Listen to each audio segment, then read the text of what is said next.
Hi, I'm Dr. Bruce Stein, Director of Climate Change Adaptation with the National Wildlife Federation. We're here in Washington, D.C. at the Adaptation 2011 conference, where we brought together some of the nation's leading thinkers about climate change and what we will need to do in order to protect our wildlife in an increasingly uncertain and rapidly changing future. Those impacts are not something that we're only going to see in the future, but with massive wildfires, widespread tornadoes, flooding across the Midwest, these impacts are actually with us now, and the conservation community is really grappling with what it needs to do differently in order to sustain our wildlife and the ecosystems they depend on.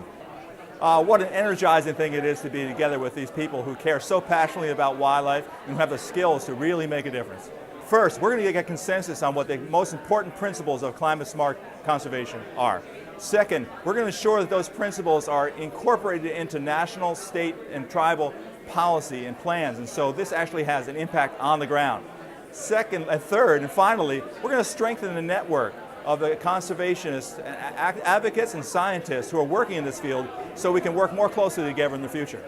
I know we're concerned about politics and things like that and lack of funds. Those are real issues, but they're not really as significant as just getting a grip on dealing with change, dynamic change.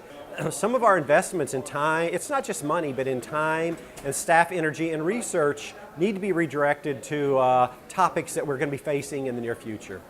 As part of our new way of thinking in this era of climate change, that every organization needs to be working beyond their boundaries, not just in terms of our scientific planning, but in terms of our interactions. So you got to bring in agriculture, you got to bring in the municipalities, you got to bring in landowners. So we can no longer afford just to be talking within the, just talking to the choir. As a national tribal organization, I feel that having the opportunity to be here, I will be given again the opportunity to bring forward the importance of climate change and the impacts of climate change that are going to occur on tribal land. We're essentially developing a new way to carry out conservation. This meeting is also really looking at what the evolution of the practice of climate change adaptation has been. How do we move from planning to implementation? Let's stop talking about it. We need to do the appropriate planning, but let's begin to realize we need to take action. So at this meeting, we're able to exchange ideas, exchange information, learn about examples of what people are doing to adapt to climate change, to help the natural resources have a better future. Yeah, I think it's hugely important to move beyond simply analysis and planning, because a lot of what we need to learn is about what works and what doesn't work on the ground, and you can only learn that when you're actually trying something on the ground. Many planners and politicians still act like deer in the headlights when they think about climate change.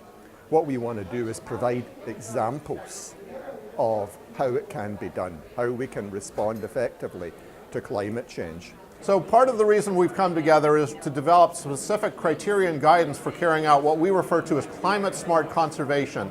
How do we change the practice of conservation to deal with the impacts of global warming and make sure that our wildlife can in fact survive into an increasingly uncertain future? For me, climate-smart conservation implies taking into account a changing environment in the design and implementation of protected areas. Meetings like this are extremely critical. The reason being we're hearing diverse perspectives on needs from a sector of not just society, but from a sector, the ecosystem services sector that provides the goods and the services on which our economy relies and on which many of our value lies, the things we grew up doing. Today we need to think about entire systems, entire processes. Water function, for example, is not determined just in this national park or this landscape. It's the entire watershed that we need to be considering. And if we can conduct conservation in that context, we may actually make other choices for what the highest priorities are. We're going to adapt to climate change. It's difficult now to figure out what to do, but with enough experience, planning, and action, at some point in the future, it's going to become second nature. We can do this, and we will do this. Over the last 2 days here at the Phoenix Hotel in Washington, D.C., we had a great Adaptation 2011 conference where the participants really came together to identify what some of the key characteristics for carrying out climate-smart conservation is. It gives me a lot of hope that we will, as a community, in fact, be capable of rising to the challenge of protecting our wildlife resources in the face of climate change and really stepping up our efforts to preserve these beautiful animals and plants for our children's future.